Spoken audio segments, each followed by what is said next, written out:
Министерството за здравство ги подпишало договорите за набавка на 6 нови мамографи за исто толку јавни здравствени установи во Македонија. Меѓу нив е вклучена и општа болница во Кочани, со што жените од микрорегионот ќе добијат можност за бесплатни скрининг прегледи и навремено дијагностицирање на рак на дојка. Според министерот за здравство, за набавка и инсталирање на современата апаратура во сите 6 градови во државата вложени се околу 40 милиони денари.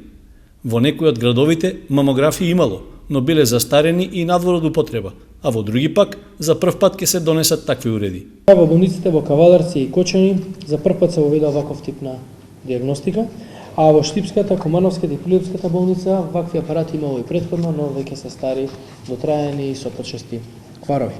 Од тие аспекти се одлучивме да набавиме 6 мамографи во овие 6 здравствени установи во Република Македонија.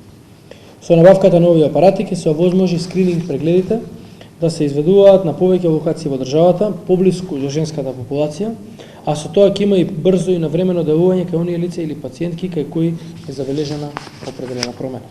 Ваквата најава на Тодоров е сосема спротивна од онаа што пред 2 години ја даде при посетата на општа болница во Кочани. Тогаш тој рече дека во Министерството не се размислувало Кочанската болница да се снабди со мамограф, затоа што го имало во болницата во Штип.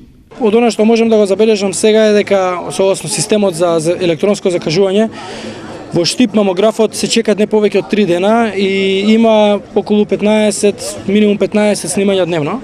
Така да мислам дека од тој аспект се обезбедува мамограф за овој регион. Пациентките имаа проблеми со закажување прегледи за мамографот во Штипската болница, затоа што се случуваше тој да биде расипан и по неколку месеци. Со најавата за набавка на нов таков уред за Кочанската општа болница, ќе се надмине чекањето со недели или пак дополнителните трошоци кај приватните лекари за да се направи скрининг на дојка.